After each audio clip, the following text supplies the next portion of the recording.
Hola, muy buenas tardes. Hola, Bienvenidos. Como sabéis, la charla de hoy va dedicada a los derechos humanos.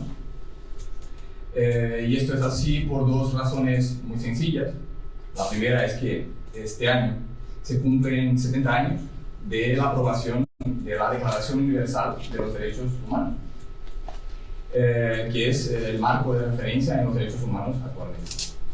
Y la segunda razón es porque, como nos ha explicado Cecilia, estamos en una escuela de filosofía y el filósofo está profundamente conectado con el ser humano, no solo de una manera intelectual, especulativa, sino y sobre todo que está preocupado por la felicidad humana. Y los derechos humanos pues, son fundamentales para una vida feliz. Antes de empezar con el tema, pues haremos un breve recorrido por la evolución de los derechos humanos a lo largo de la historia. No estaría de más pues, reflexionar acerca de qué son los derechos humanos. ¿Alguien me podría decir qué son los derechos humanos? ¿Sois todos humanos? Veo que hay algún angelito por aquí, pero bueno. ¿Y a qué viene eso? O sea, ¿nadie ha leído la Declaración de los Derechos Humanos? Es un documento de 6 hojas, no más, muy sencillo, muy corto,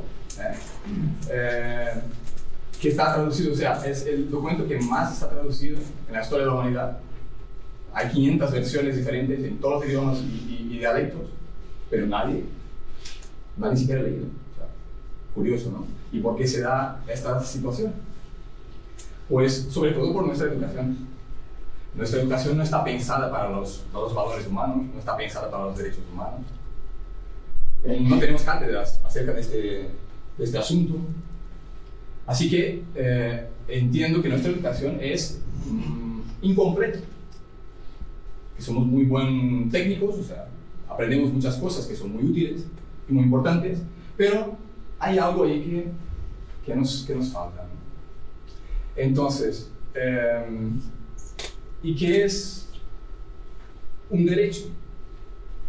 Pues, haciéndolo de una manera bastante sencilla, pues sería una facultad, una licitud, que tiene un sujeto en relación a otro sujeto, ¿sí? Porque cumple algunos requisitos.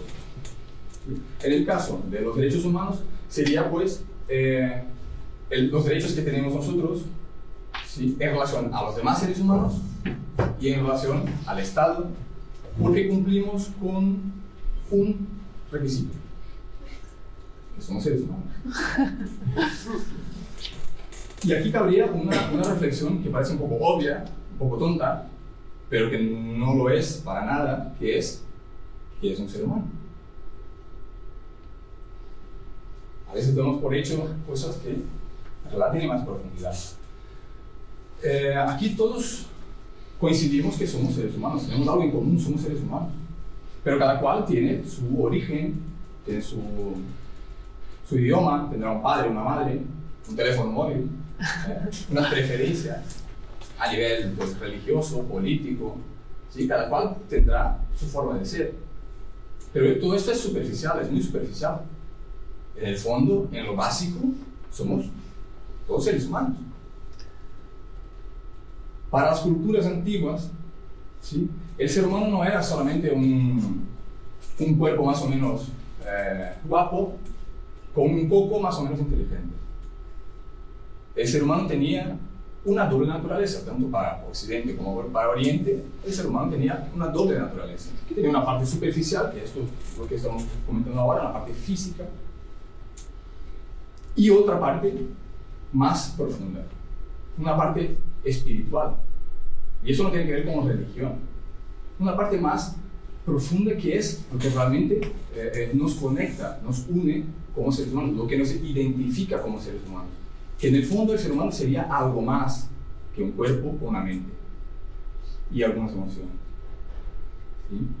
Entonces esto es fundamental para que comprendamos qué son los derechos humanos, porque los derechos humanos son el reconocimiento de la dignidad humana. ¿Y dónde reside la dignidad humana? ¿Dónde está? O sea, ¿qué es lo que se reconoce ahí?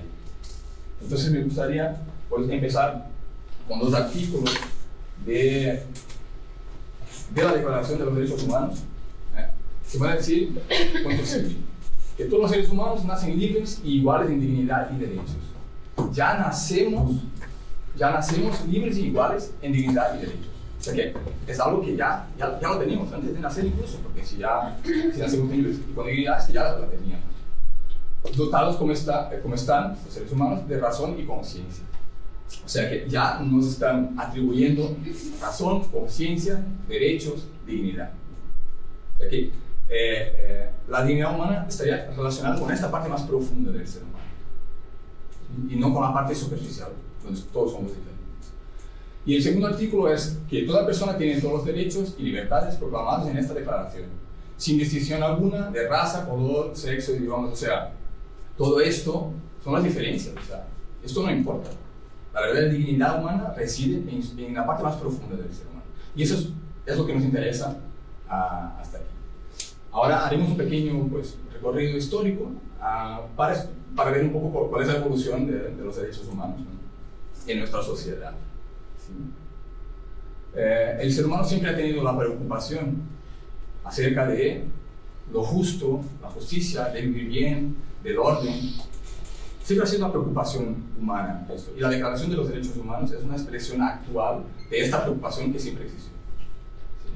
Entonces he traído algunos ejemplos de este reconocimiento de la dignidad humana, pues en la Grecia clásica hay muchísimos, pero he seleccionado dos básicamente, y el primero es pues de una tragedia de Sófocles, que es Antígona, que nos va a decir que Antígona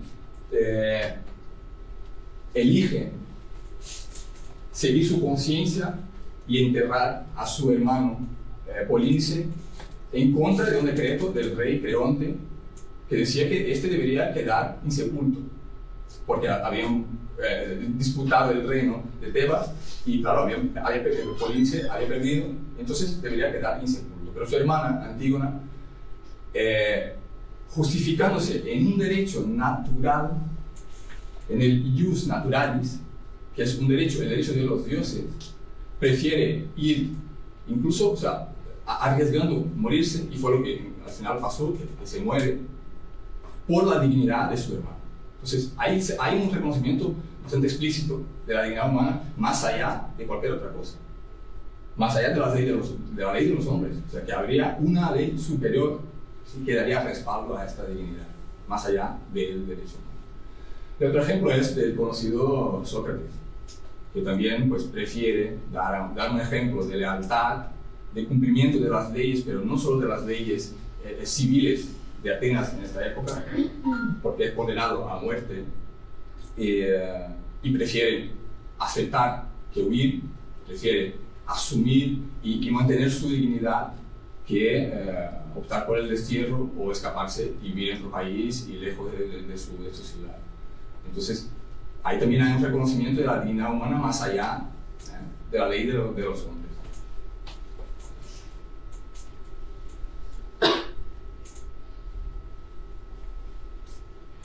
Bueno, luego también habrían otros, en China, por ejemplo, con Confucio hace lo mismo. Una vez que él era ministro de Justicia en el lado de Lu y está instruyendo al rey. Y una vez que este ya no le hace caso, porque ha perdido dignidad de alguna manera, pues él se marcha, o sea, deja todo para encontrar personas que estén realmente dispuestas en la dignidad y en los valores humanos. Entonces también será otro ejemplo de dignidad. He mencionado a los estoicos porque los estoicos, primero, porque reconocen la inmortalidad del alma. Reconocen de una manera que el ser humano es algo más que un cuerpo, ¿no? Entonces, defienden la inmortalidad humana y también este derecho natural. Cicerón, que fue un gran abogado romano, pues ya insería en su doctrina algunas normas de derecho natural, que hablaremos un poco más del derecho natural ahora a continuación.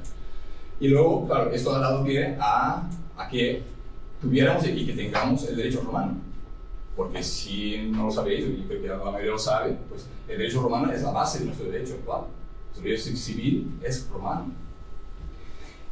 Y este, por su vez, pues tiene unos principios que son muy humanos, que son la base de las leyes suyas, que para ellos el derecho era el arte de lo bueno, no era simplemente establecer reglas de conducta, ¿sí? No, había una idea superior. Y bueno, hay estos tres principios que son fundamentales del derecho romano que dicen que es vivir honestamente, no hacer daño a los demás y dar a cada cual lo que le corresponde. Y estos son los principios, o sea, a raíz de esto pues se legislaba. ¿Sí? Sobre el derecho natural, pues Aristóteles nos va a decir lo que sigue. La justicia política puede ser natural y legal natural. O sea, relaciona la ley con la naturaleza. O sea, una ley natural superior. La que tiene en todas partes la misma fuerza y no está sujeta al parecer humano. O sea, que está en la naturaleza. Es algo que está. Lo que existe por naturaleza es inamovible y en todas partes tiene la misma fuerza. Como el fuego que quema tanto aquí como en Persia. Si vemos que el derecho, esta forma de concebir el derecho es bastante distinta a la que conocemos nosotros. Ellos tenían una conexión mayor con la naturaleza y entendían que la razón de esta parte más profunda del ser humano era el mecanismo apto a captar estas leyes naturales. Entonces el ser humano que tomaba conciencia de sí mismo conectaba con su dignidad y con las leyes de la naturaleza. Entonces todo el derecho positivo, que es el derecho escrito, que siguiera estas leyes naturales, el derecho natural, pues sí que tenía futuro, digamos, que sí que era válido, pero si era en contra a las leyes naturales, pues no. Y este concepto no es solo de Roma, de Grecia, sino que también pues, lo vemos en Egipto, pues con Maat.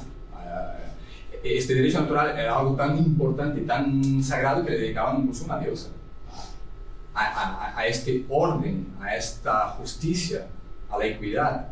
Y los visires, que eran como que ministros de justicia, pues no eran solo jurisconsultos como hoy, sino que ellos pues eran verdaderos sacerdotes de Maat, de la ley, ¿no? De la justicia. En la India pues tenemos el Dharma, que sería la gran ley, que es una ley que está en la naturaleza, que formamos parte nosotros de ella. ¿Sí? Bueno, Confucio también va a hablar del orden Li, que sería un orden pues también natural. Entonces, durante la Edad Media, pues estas ideas de alguna manera sí que perduran.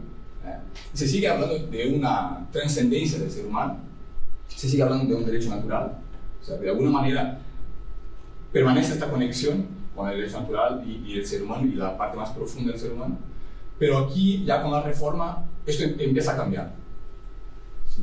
Entonces, con la Reforma en 1517 con Martín Lutero, cuando presenta las 95 tesis, pues hay un proceso de separación, un proceso de separación religiosa, pero que no es solo religiosa, sino que también va a ser filosófica, política y social. Aquí empieza un cambio importante, sobre todo fundamentado en el derecho de elegir la religión que uno expresa. Y luego también podemos mencionar el Renacimiento, que es súper importante porque no ha sido solamente un movimiento a nivel artístico y cultural, sino que también y sobre todo de ideas, porque aquí el ser humano, pues en contacto con las culturas antiguas, sobre todo con Grecia, pues como que despierta, como que renace y toma conocimiento, conciencia acerca de su potencial como ser humano. Y ya como que ya no depende de un orden establecido, sino que tiene la fuerza y el poder de decidir su vida. ¿Sí? Y claro, esta independencia pues también tiene consecuencias. Encontramos aquí, pues, por ejemplo, a Maquiavelo, que va a escribir una obra muy conocida, que es El Príncipe, que trae unas ideas que es que, por ejemplo, de los seres humanos y en los estados, pues son mecanismos de fuerza. ¿Sí? Que el ser humano es malo, que el príncipe no tiene por qué ser bueno, tiene que parecer bueno, para alcanzar sus fines. O sea, aquí ya hay una especie de desconexión con este derecho natural que hemos visto, ¿no? Y el ser humano pues empieza como que a tomar su rumbo por su cuenta, y ya deja de respetar el orden preestablecido, o sea, ya no necesita, ¿no?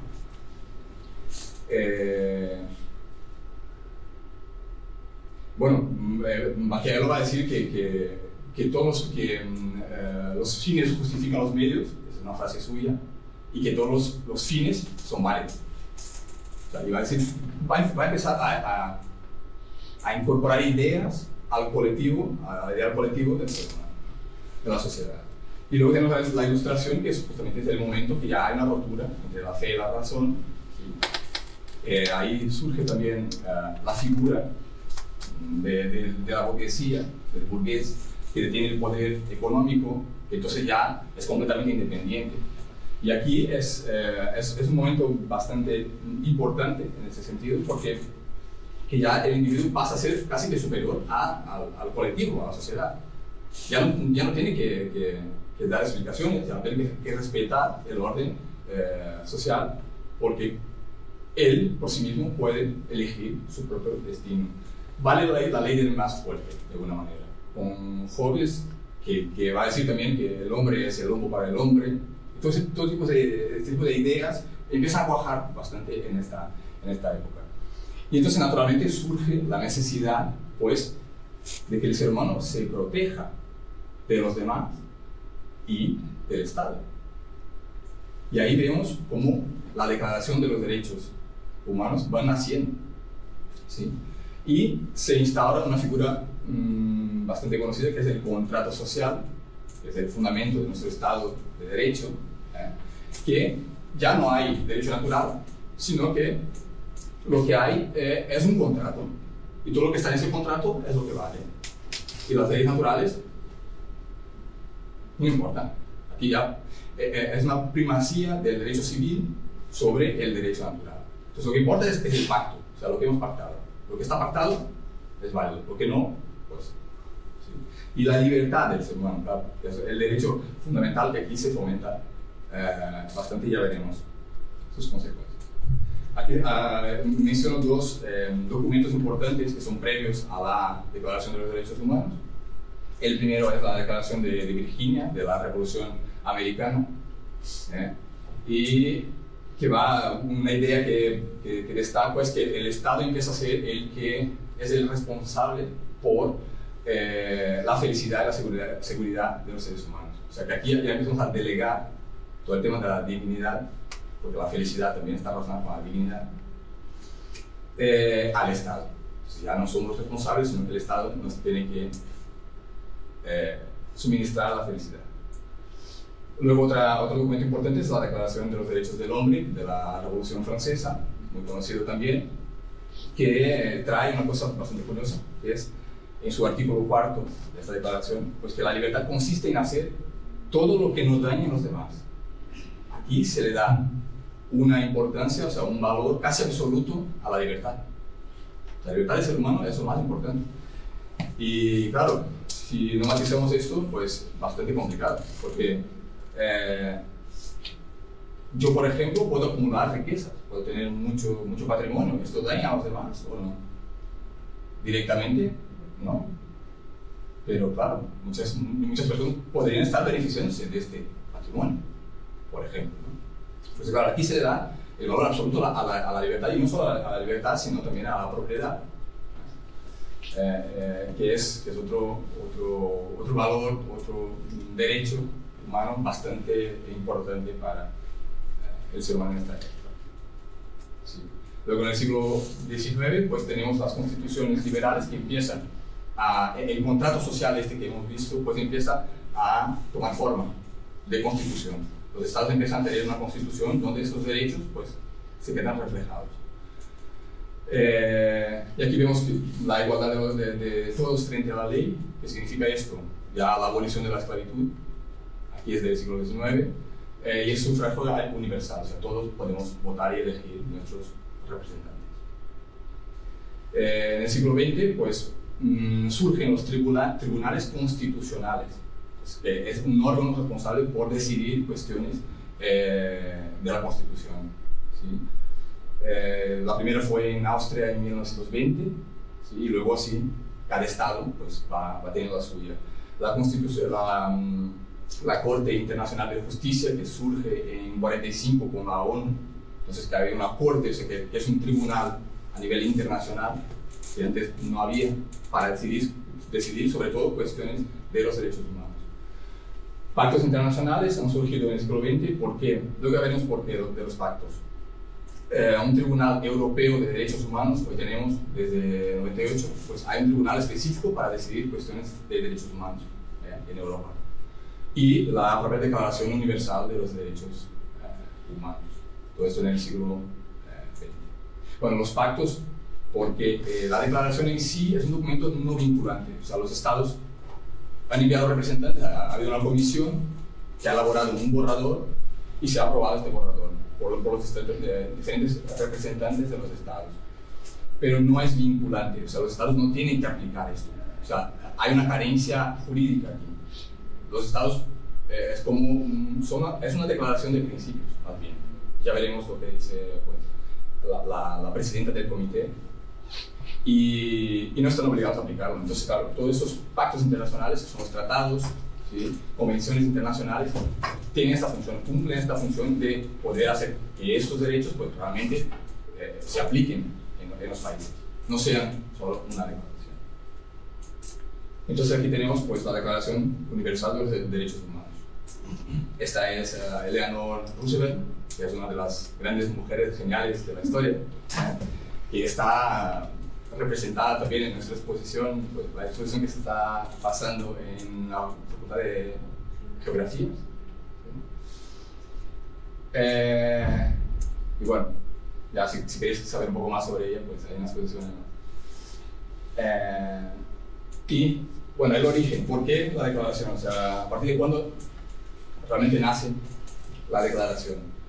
Sobre todo por las Primera y Segunda Guerras Mundiales, por las barbaridades, por los crímenes cometidos, sobre todo con los judíos, los polacos. Aquí hay muchas minorías que han sufrido muchísimo. Al final de la Primera Guerra Mundial habían pues 10 millones de personas desplazadas en el mundo. Y claro, la persona sin nacionalidad estaba en contra de la ley por ser lo que era. Para que veamos que cuando los derechos humanos dependen de un documento, de una ley escrita, y esa ley viene uno y la estropea, pues pierden sus derechos. Entonces están sin nacionalidad, son apátridas, nadie los quiere, y claro, ya ha pasado todo lo que ha pasado. Entonces, pues el Holocausto, que fue la barbaridad, y la cuestión de los apátridas, fue lo que de alguna manera despertó un sentimiento de culpa y de responsabilidad en los estados europeos. Y de ahí pues una necesidad urgente de proteger un mínimo de derechos al ser humano frente a estos abusos. ¿Sí? Entonces claro, como el ser humano es libre, lo que tiene que respetar es un pacto escrito, y si no quiere pues no lo hace, pasa esto, ¿no? Entonces ahí tenemos pues la Declaración de los Derechos, la Declaración Universal de los Derechos Humanos. Y esta es un poco la proposición, la meta que tenía en su momento esta declaración, que es primera y fundamentalmente una declaración de los principios básicos. O sea, estamos hablando de principios que deben actuar como pauta común de todas las naciones. Los derechos civiles y políticos del siglo XVIII, con los nuevos derechos económicos y sociales, deben llegar a ser la carta magna de toda la humanidad. Si quieres una declaración de principios, para empezar, o sea, que falta la parte vinculante, o sea, que falta realmente una aplicación práctica, y por eso que, no se cumplen del todo bien actualmente. Y tiene esta vocación de ser pues, el documento, o sea, la Constitución internacional, o sea, el documento que regiría las relaciones entre todos los seres humanos. Esa sería pues, un poco la vocación que tiene esta declaración, según Eleanor, ¿no? Que es la presidenta del comité responsable por redactar el borrador y una gran defensora de los derechos humanos también. Y en relación al documento pues hay una crítica que se hace también en los medios jurídicos, que es el carácter individualista de los derechos humanos, lo que comentábamos, ¿no? Que el ser humano es libre y solo tiene que, no puede ser daño a los demás y puede exigir los derechos como quiera, independientemente si esto le va bien a los demás o no, al colectivo, ¿sí? O no. Yo con mis derechos y exijo los derechos y tengo esa libertad. Claro, pero esto va bastante en contra al propósito de la Declaración y de los muchos derechos humanos, que es pues un ideal de fraternidad, porque esta es la finalidad de la Declaración, es que el ser humano puede vivir de manera fraterna, en paz. O sea, esa debería ser la finalidad. Pero claro, tal y como se plantea la Declaración, pues es como que quita mucha responsabilidad al ser humano, ¿sí? Y la otorga completamente al Estado. O sea, los Estados son los responsables. Todo eso claro, es un documento político, no es un documento civil. Eso no va dirigido a los seres humanos, a nosotros. Hay un deber, bueno, hay dos que están relacionados, pero hay un deber, un único deber en la Declaración que es hermoso y que si pudiera vivir, ya creo que estaríamos mucho mejor, que es de ser fraternos. O sea, la Declaración trae un deber. Y en el artículo primero, la continuación del artículo que vimos, pues seguía así. Y porque es dotado de razón y conciencia, debe de ser fraterno. Pero esto, como que no, si no existiera. Entonces, claro, un documento así, pues, planteado de esta manera, pues, carece de efectividad. Y es por eso que en el mundo, pues, vemos que, ¿no?, los derechos humanos son... ahí está, ¿no?, la pregunta. ¿Por qué? ¿Y por qué? ¿Por qué es un reto vivir los derechos humanos? Si todos nosotros somos seres humanos, menos algún angelito que está por ahí perdido, si todos somos seres humanos y hay una declaración que nos otorga cantidad de derechos que yo no he puesto ninguno, pero mejor, así cada cual que se valía, porque es importante. Es una declaración con 30 artículos que trae muchos derechos, ¿sí? A libertad de expresión, libertad religiosa, tenemos derecho a una moradía, a ir y venir, a libertad o sea, hay un montón de derechos que está bien saberlos, pero bueno, tampoco da tiempo para explicarlo todo. Entonces vamos a lo que a mí me interesa en este momento, que es la parte más filosófica de la declaración. Porque es un reto. Si tenemos la declaración, si somos seres humanos, si es nuestro derecho, ¿por qué no vemos esos derechos plasmados en el mundo? Si tenemos derecho a cobijo y alimentación, porque hay 16.000 niños muriéndose de hambre cada día en el mundo. Si tenemos derecho a la educación, porque hay miles de millones de adultos que no saben leer ni escribir a día de hoy. Si tenemos derecho a integridad física, a ir y venir, a establecer la residencia donde queramos, porque hay 65 millones de personas desplazadas en el mundo. Y esas son cifras de 2016, y que es un nuevo récord mundial, y que no son cifras que son seres humanos. ¿De quién depende? ¿De quién depende que esos derechos realmente se plasmen? Los derechos humanos no son una promesa, no son una declaración, no son documentos, no son para quedar bien en una charla. Los derechos humanos son las elecciones que hacemos nosotros cada día por los demás. Y esto nos han dado el ejemplo, pues, los grandes sabios de toda la humanidad, como Sócrates, y como tantos otros, pues, los grandes seres humanos, pues todos ellos, de alguna manera, se han sacrificado para que nosotros pudiéramos tener algún derecho. Y nos han dado el ejemplo de cómo vivir los derechos humanos, ¿sí? Entonces, la solución para las grandes crisis humanitarias, no están en una ingeniería jurídica perfecta, en documentos, en escritos. Están sobre todo en una educación, o sea, una educación profunda, para que el ser humano pueda volver a conectar con esta parte más profunda, espiritual, y volver a conectar con su dignidad. Porque dignidad también, una de las traducciones es merecer. Para que pueda ser merecedor de esta dignidad. ¿Sí?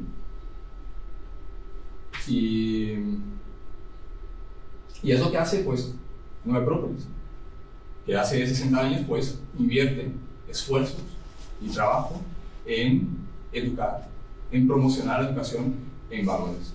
Y esa es la manera, ese es nuestro reto, o sea, asumir nuestra responsabilidad como seres humanos. Así de sencillo. ¿Sí? Y nada, os dejo ahora con un vídeo, pequeño vídeo que no sé si es bonito, alegre, triste, a mí me ha removido un poco, espero que os guste. Bueno, aquí un poco las conclusiones, ¿no? Que, claro, para vivir los derechos humanos hay que hacer una toma de conciencia acerca de lo que realmente somos. Una educación en valores, porque los valores, según las antiguas culturas, y si queréis saber más acerca de qué es un ser humano, pues también os recomiendo el curso de filosofía que impartimos en la escuela, porque ahí se extiende más el asunto. Los grandes personajes de la historia, que han vivido esos valores realmente, y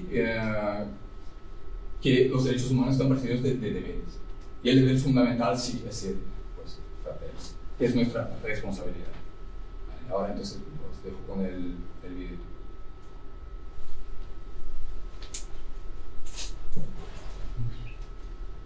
Está faltando el audio.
Pues sí, y ser responsables no solo con nosotros y nuestros derechos, sino también por el futuro de esta gente, ¿no?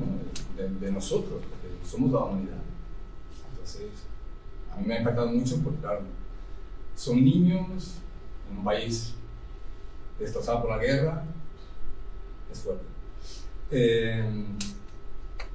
Y para terminar, pues dejo una frase que para mí es un himno a vivir los derechos humanos, que es del fundador de Novacrópolis, ¿sí? Que dice que cada uno de nosotros puede ser como una antorcha que arda en medio de la noche. Lo que importa es seguir marchando de la mejor manera, hacer el menor daño posible, reencontrarse a sí mismo, sentir que Dios está en cada uno de nosotros, tener una firme creencia en nuestra alma inmortal, sentir que los que están a nuestro lado son hermanos, cultivar el arte, la ciencia, incluso las buenas costumbres, la amabilidad, la cortesía, tener fuerza como para poder decir lo que sentimos y ser realmente libres. Vale. Muchas gracias por haberme escuchado. Y ahora, pues, si queréis hacer alguna pregunta, yo puedo contestar. Es que, claro, es un tema bastante complejo, se puede ir por muchos lados, pero a mí me gustaría, pues, esto, ¿no? Incidir un poco más en la parte filosófica, que es la que entiendo yo que es la más efectiva, si realmente queremos vivir los derechos humanos. Pero bueno, aquí hay muchas cuestiones que se pueden suscitar, que se pueden levantar, ¿no? Esto es, si quieres tener alguna pregunta, yo puedo contestar, alguna reclamación, alguna queja. ¿Sí? Tengo un comentario sobre lo que dijiste de la solución, ¿no? a lo que pasa, ¿no? A la educación, porque me recordaba de un artículo que leía esta semana que hablaba de la educación en Japón, y los niños hasta los 10 años no tienen que hacer como material académica. O sea, aprenden después de la clase limpiar, pues tener la comida ya juntos, comer con el profesor, cosas que, bueno, son desconocidas, ¿no? En el mundo occidental. Me hizo mucho pensar, ¿no? De las formas de que hemos alejado, ¿no? De el simple hecho de poder aprender los valores, ¿no? A esta edad les dejan todo el tiempo los niños aprender, sobre todo los valores de cómo ser un ser humano, ¿no? Algo que en la educación que tenemos sí, porque claro, vemos que no, hay personas inteligentes, pues hay muchas, somos todos muy inteligentes, ¿no? Pero si miramos el mundo como está, pues ¿qué pasa aquí? Falta un poco de humanidad, falta complementar esta educación. O sea, no es que esté mal del todo, porque aprendemos muchas cosas muy útiles y es muy necesario todo esto, pero falta un poco también, no sé. Por ejemplo, los niños muy pequeños, yo no entiendo que ya estén con muy poca edad aprendiendo a hacer cálculos, escribir, yendo a un montón de clases, una jornada, ¿no? Abusiva de estudios, siendo que deberían estar aprendiendo, pues, según los clásicos, pues hasta los 7 años, pues el niño debería estar, pues, en contacto con la naturaleza, ¿eh? Para poder conectar con la bondad, con las leyes, ¿no? que ahí están. Entonces no debería estar ya aprendiendo a ser un banquero desde pequeño. Es un poco un poco impactante y creo que tiene mucho que ver con la situación en la cual estamos. Si nuestra educación fuera más humana, si tuviéramos más valores humanos y inculcáramos esto en los niños, pues seguramente que en pocas generaciones pues, habría un cambio. Bueno, aquí lo que podemos hacer es pues, tratar de...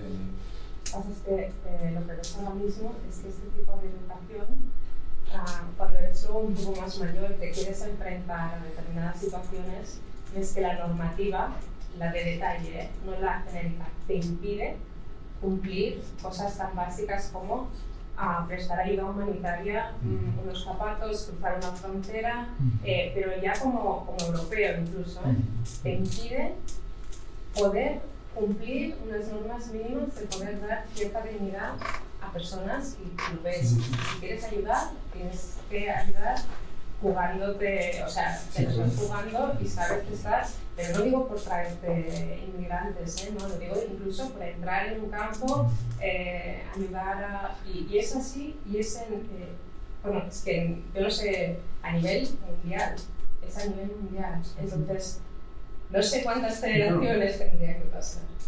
Pero claro está, porque ¿quién escribe o pone estas normativas? ¿Quién está estableciendo las reglas del juego? Son personas que fueran niños, que tuvieran un tipo de educación y que por eso ahora están haciendo lo que están haciendo. O sea, es que, lo siento, pero yo no encuentro respuestas rápidas, fáciles de cambiar las cosas tal como están. Pero sí que a través de la educación sí que se puede hacer. O sea, es la única, para mí, es la única forma. Es que si no empezamos, es que nunca veremos. Y sí, está bastante difícil la cosa. O sea, pero si no hacemos nuestra parte, si no asumimos nuestros pequeños restos, es que a veces también exigimos de los poderes públicos cosas que dependen de nosotros. El prejuicio, la libertad profunda, no puedes exigir a otro que me lo haga. O sea, esto depende del ser humano. Y eso tenemos que empezar por ahí, por lo pequeño, o sea, por las pequeñas cosas. Y hacer lo que podamos. Pero yo entiendo que si no enfocamos en la educación, no habrán cambios. Porque cambios violentos han habido un montón, pero no son reales, son superficiales. Luego la cosa vuelve a estar como siempre.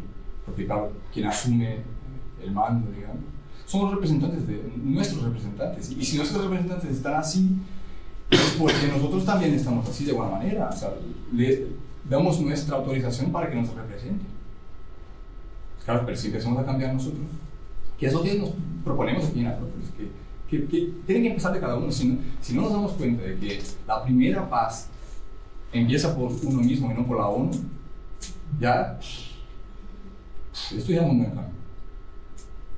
Pero ahí, por eso es un reto, hay que asumirlo. Y coraje, o sea, porque aquí las prisas ya vemos que no funcionan.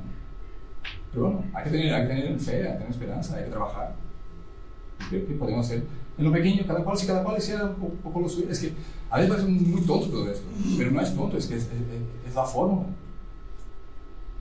No sé si te ayuda.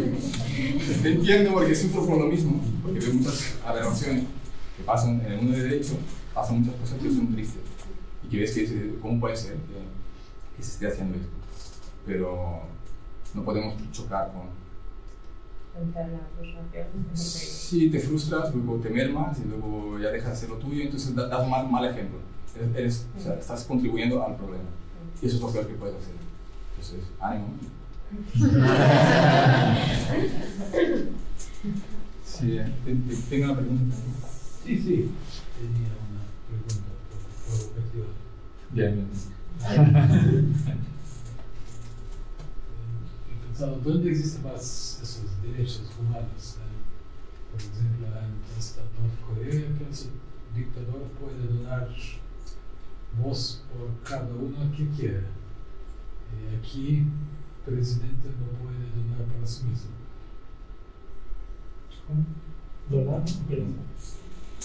Pienso que en Norcorea el dictador puede donar voz por el pueblo, puede hablar por cada uno. Por cada uno. Puedes hablar en Cataluña, tenemos un presidente que no puede votar por sí mismo. Estas son las leyes de los hombres, o sea, estas son las leyes de los hombres y funcionan así, o sea. Sí, pero esta situación puede decir que aquí existe más derechos humanos. Que aquí existe más derechos humanos que allá. Sí. No te sabré decir. O sea, sinceramente, porque también España también recibe muchas reprimendas de la ONU por no cumplir con los derechos humanos. No te sabré decir dónde se vive más los derechos humanos. Allá, pues, sí que es verdad que tienen un orden. Allá tienen un orden, o sea, en Corea del Norte, pues, viven de una manera muy ordenada. No pueden salirse de esto. Sí, eso fue muy pero sí mismo. Yo sé hasta qué punto ahí bueno, habría que analizar con más profundidad, ¿no? No sé. Me parece eso, derechos humanos como recordar. Sí, es muy complejo. Hay situaciones que escapan. Por ejemplo, en Brasil se defiende mucho la cuestión de los derechos humanos de la gente que está en la cárcel, que ha cometido muchos crímenes, por ejemplo. Pero hay que mantener la dignidad. O sea, ellos comen muy bien, tienen que comer todos los días 3 veces, cobran incluso algún sueldo para mantener a la familia fuera. O sea, que al final a veces tienen mejores condiciones que la gente que está fuera, porque hay que mantener los derechos humanos, y ya sea lo que sea, o sea, haya hecho lo que haya hecho, y eso a veces pues choca, hay un conflicto, porque, ¿cuál es el punto de partida? O sea, ¿qué es lo más importante? En realidad el tema de los derechos humanos es que el bien común es lo más importante, no el individuo, porque si ponemos el individuo, la persona, por delante, se sacrifica todo el colectivo para que yo pueda tener mis derechos. Bueno, son cuestiones muy controvertidas que está bien reflexionar, ¿no? O sea, hay que ver cuál es la finalidad de los derechos humanos. Obviamente es algo global, es el bien común. Es la felicidad humana, o sea, la felicidad humana en última, ¿no? Como es muy buena, derechos humanos para todos, que es primero paso por esta ley. Cada uno tiene que estar consumismo. Cada uno que haga su parte. Lo que pasa en los derechos humanos es que lo sirven como un marco. Ay, perdón. Sí que es verdad, claro, el Estado tiene que mantener unos límites, tiene que preservar ciertos límites, pero nosotros depende mucho de nosotros también. Que nosotros hagamos nuestra parte, no que exijamos, porque es muy fácil exigir, pero ¿y nosotros qué hacemos? No sé, ahí nos va un poco la reflexión, ¿no? Pero, sí. Sino que los derechos humanos sirven como un marco para definir lo que son las facultades que tenemos, pero creo que en general hubo una crisis en valores, ¿no? Que ante la armonización de los distintos derechos se fueron priorizando los económicos, ¿no? Y así es como se fue armando la civilización y estamos en un momento crítico que estamos ahora. Siempre hay que tener en cuenta el caso concreto, porque bueno, es debatible el tema de la situación de la gente que está en la cárcel, y llega mejor que están afuera, pero hay que verlo en el caso concreto. El tema es que la crisis se arraigó en todas las estructuras de la sociedad.